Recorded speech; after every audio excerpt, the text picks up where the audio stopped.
ansiedade é um dos maiores motivos que tira a felicidade das pessoas. Ela é a grande vilã de muitos fracassos e enfermidades da vida. O portador de ansiedade generalizada geralmente esfrega as mãos, coça a cabeça a todo momento e vive a andar de um lado para o outro. A ansiedade generalizada caracteriza-se por uma sensação de insegurança, inquietude e medo, limitando a capacidade do indivíduo ser feliz. Você é feliz? Quem não quer ser, não é? Até o hipocondríaco vive pelas farmácias em busca de novidades para completar sua felicidade. Você quer magoar um hipocondríaco? É só dizer que ele está corado. Quer deixá-lo feliz? Dê a ele um sonrisal. Porque é no remédio que ele encontra o foco de sua felicidade. Percebe quanto equívoco no conceito dessa doce palavra felicidade? Esse equívoco é tão grande que chega-se ao ponto de dizer que é na busca da felicidade onde as pessoas mais se desgastam. Ou seja, onde elas acabam se tornando mais infelizes ainda. Ansiosas. A gente ouve por aí história de pessoas desesperadas que chegaram à beira da loucura ou mesmo do suicídio porque não conseguiam ser felizes. O pior é que, aprofundando nos motivos de suas buscas e conquistas, se descobre que são essas vaidades da vida que acabam roubando o legítimo propósito que o levaria a ser feliz. E nessa troca, quem leva a pior? Pobre família, filhos e a si próprio. Pena que a velhice não acontece duas vezes para nos ensinar alguma lição. Os verdadeiros motivos que levam uma pessoa a ser feliz são desdenhados e considerados hoje como banalidades. A TV, o computador, o celular e outros eletrônicos substituíram o diálogo entre as famílias. O consumismo e o materialismo têm mudado o rumo de nossas atenções para uma busca constante de status e proeminência na sociedade. Então é aquela exagerada preocupação em manter um pretenso padrão de vida custe o que custar. Ninguém quer sair perdendo nessa perversa competição por vaidades. Não bastando isso, as crises econômicas para o rico e financeiras para o pobre, sociais para ambos, têm levado as pessoas a terem constante preocupação, medo e ansiedade quanto ao futuro. O rico fica preocupado com o novo pacote do governo, o pobre fica preocupado com o velho pacote que continua vazio na prateleira. O rico não sabe onde colocar dinheiro e o pobre não sabe de onde tirar. Essas preocupações, somadas a problemas domésticos e profissionais, se tornam infindáveis, podendo chegar a um estado crônico. O resultado disso se vê pelo enriquecimento de cartomantes e consultórios psiquiátricos lotados. Conta-se que certa vez uma mulher chegou à conclusão de que seus temores estavam lhe roubando o tempo e a felicidade, e para se convencer, fez um estudo objetivo de suas preocupações. Ao fazer o cálculo das causas de sua ansiedade, obteve os seguintes percentuais. 40% nunca chegaram a se concretizar. 30% se devem a decisões prévias cujas consequências não se podem evitar. 12% se originam das críticas maldosas dos outros. 10% correspondem a preocupações com a saúde que pioram à medida em que nos preocupamos. Somente 8%, sim, 8%, são preocupações legítimas, já que a vida nos coloca diante de situações reais e inevitáveis. Que fardo desnecessário carregamos todos nós, não é? Quantas vezes nos afligimos por temores que nunca chegaram a se concretizar? Pior ainda, muitos dos males que nos advêm resultam dos nossos próprios temores. Conta-se que Abraham Lincoln, em uma de suas viagens, quando era um jovem advogado itinerante, para fugir da chuva, abrigou-se numa hospedaria. O pastor metodista da região também estava abrigado ali. E Lincoln, preocupado com o nível do rio que teria de cruzar, pediu-lhe uma opinião sobre o problema. Jovem, respondeu o velho pastor, estou nesse distrito há muitos anos e tenho cruzado mais de uma vez o rio Fox. Uma coisa, porém, nunca faço. Cruzar o rio antes de lá chegar. Adiantando problemas, não é? Já aconteceu isso com você? Comigo já. E muito. Adiantar problemas nem sempre significa precaução, e sim um problema a mais que poderia ser evitado. O medo é uma experiência normal e legítima diante de um perigo real. Já pensou o que seria de um jornalista, de um eletricista, piloto ou motorista se não fosse a existência do medo. Alguém disse, enquanto o medo preserva a vida, a ansiedade a deforma. O que não é normal e nem legítimo é a ansiedade descontrolada.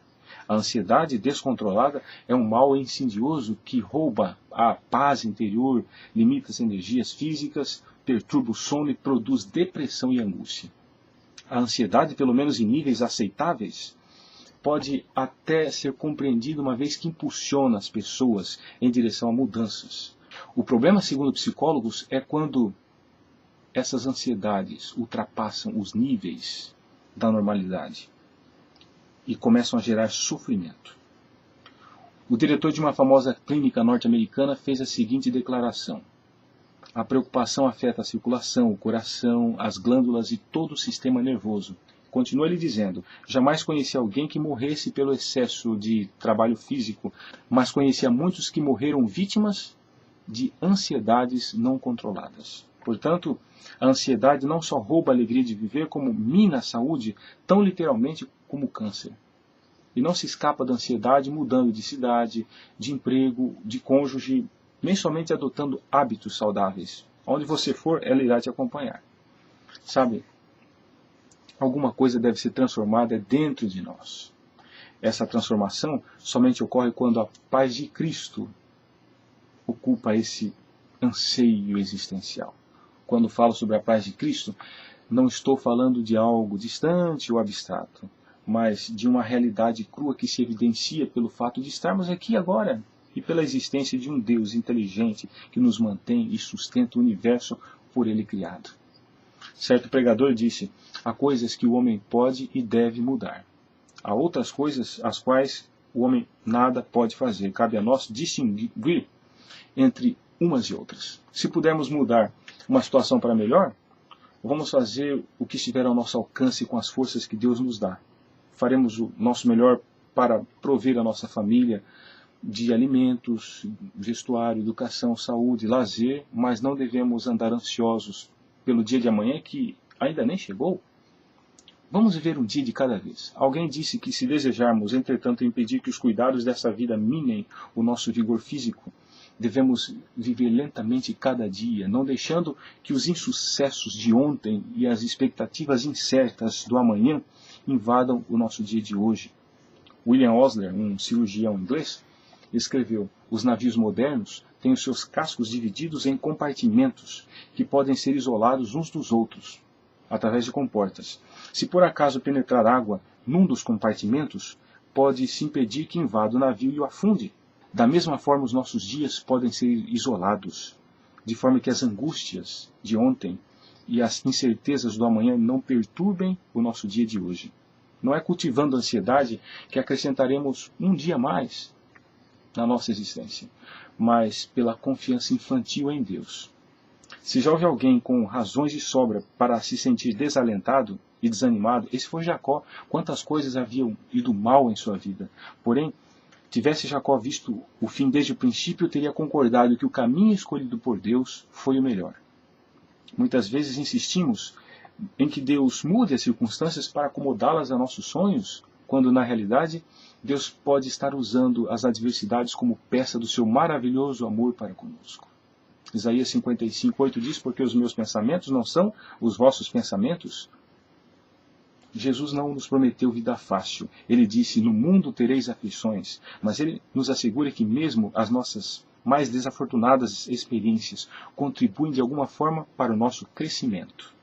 Podemos não entender completamente sua vontade e as razões que o levaram a permitir provações na nossa vida, mas devemos aceitá-las na certeza de que no final, uma vida eterna nos aguarda. O apóstolo Paulo tinha um espinho na carne, algo físico que o incomodava.